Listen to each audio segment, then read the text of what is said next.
안녕하세요. 역사 돋보기입니다. 중국 전쟁사 대표적인 전투를 소개해드리는 중국 전쟁사 시리즈 10부입니다. 10부의 시대 배경은 원나라 말기로 가보겠습니다. 중국 한족들은 몽골족인 세운 원나라에게 중국 대륙 전체를 빼앗기고 원나라의 핍박을 받으며 지배당하다가 원나라가 쇠퇴하기 이르는 원나라 말기가 되면 한족의 국가를 되찾기 위해 각 지방에서 거병하였습니다. 잘 알려진 대로 이중 홍건족 출신의 주원장이 명나라를 건국해서 원나라를 북방 초원으로 내쫓고 중국 대륙을 회복하였죠.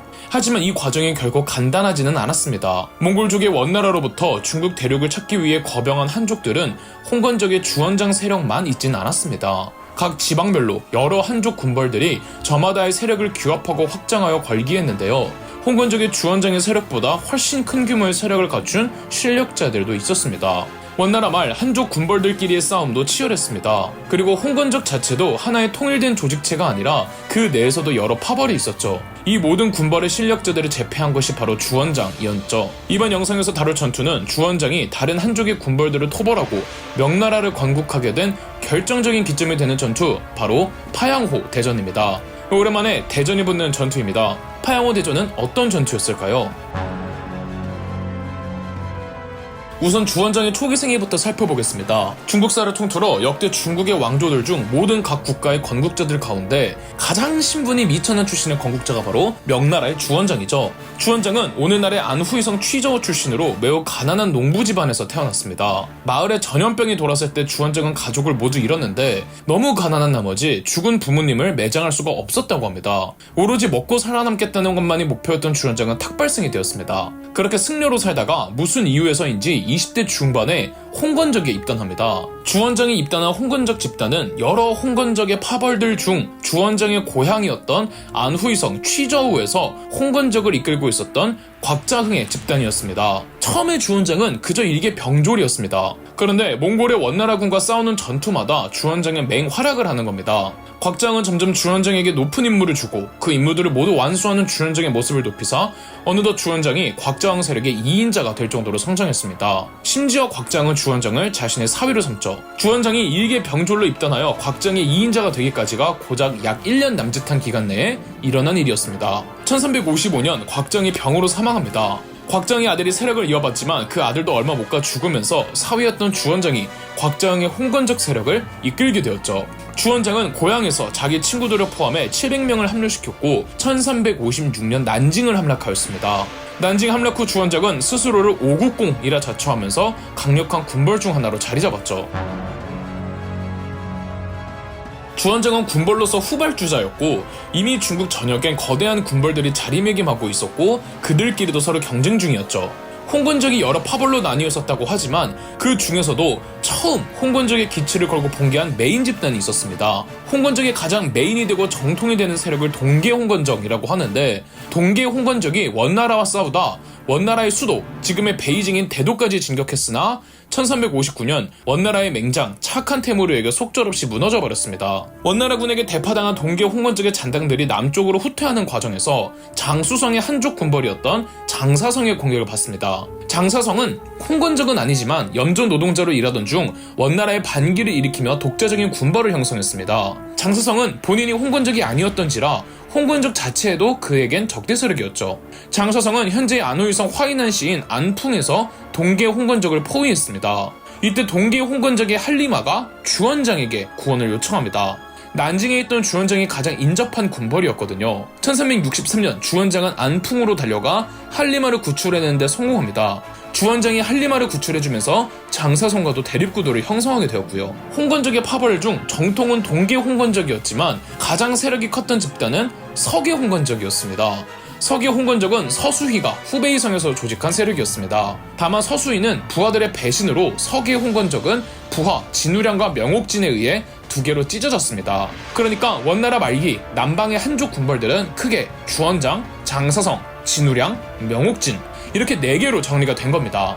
이 사황들 중에서도 홍건적의 정통이었던 한리마를 주원장에 모시게 되면서 주원장의 세력이 정통 세력이 되었고 당연하게도 다른 군벌들에겐 공동의 적이 되어버렸죠. 이 사황들 중에 진우량이 먼저 장사성에게 동맹을 제의해 장사성에 수락을 했고 1363년 이 두 사람은 주원장을 토벌하러 난징으로 향합니다. 진우량은 주원장의 근거지인 난징의 서쪽에, 장사성은 난징의 동쪽에 있어서 양쪽에서 협공이 가능했죠.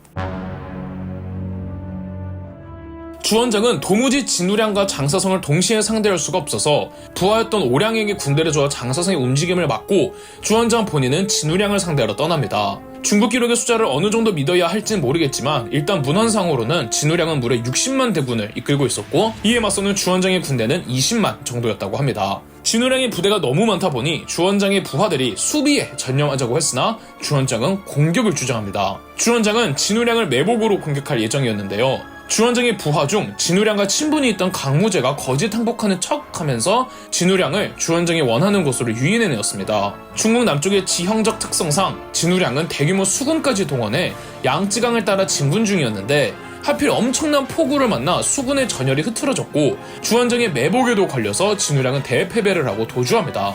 분노한 진우량은 모든 공력을 퍼부어 수군을 재조직하였고 역사상 유례없을 정도의 크기의 함선을 제작했다고 합니다. 주원장도 수군을 동원했고 양측의 수군은 파양호라는 호수에서 만납니다. 파양호는 지금의 포양호라는 곳입니다. 포양호는 양쯔강 중류에 있는 담수호로 난징에서 서남쪽에 있으며 중국의 5대 호수 중 한 곳이랍니다. 워낙 규모가 큰 호수라 과장 조금 보태서 바다 위의 해전이라고 해도 과언이 아닌 정도죠. 진우량은 어부지만에서 태어났기에 물에 익숙했죠. 이 진우량이 동원한 선박은 누선이라고 갑판 위에 사령관이 거주하는 다락이 달려있는 배였습니다. 크기가 30m에 육박했다고 하는데 누선이라는 이름도 멀리서 보면 배가 아니라 망루가 달린 건물 같다고 해서 붙여진 이름이죠. 다만 주원장 측 수군의 선박들은 규모가 작은 배들이었습니다. 주원장의 병사들이 진우량의 거대한 함선을 보고 겁을 먹자 주원장은 가장 최전선에서 전투를 지휘하며 사기를 고취시켰고 파양호에서 치열한 수전이 치러졌습니다.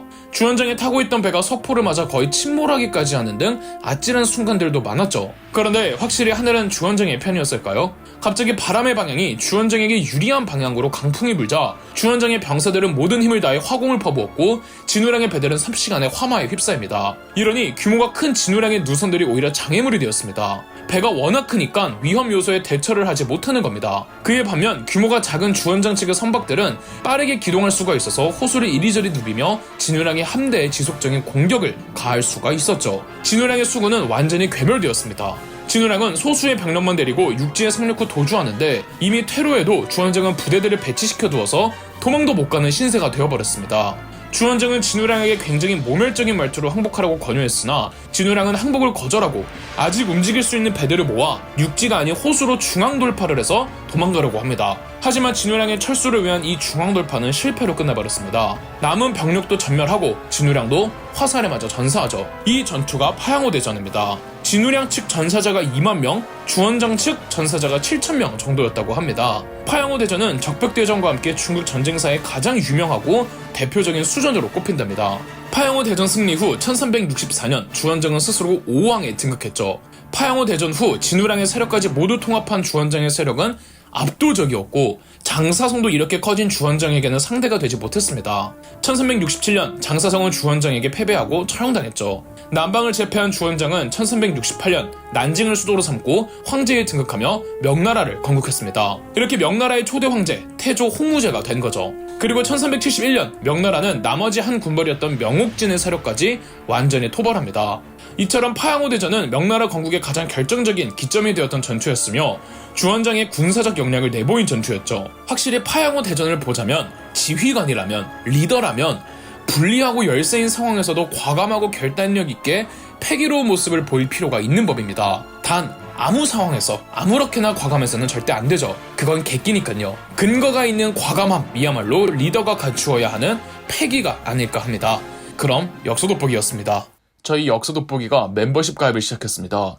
멤버십 가입을 해주신 분들 덕분에 영상 제작에 큰 도움이 되고 있습니다. 감사합니다. 영상 재미있으셨다면 구독과 좋아요, 알림 설정까지 해주시면 감사드리겠습니다.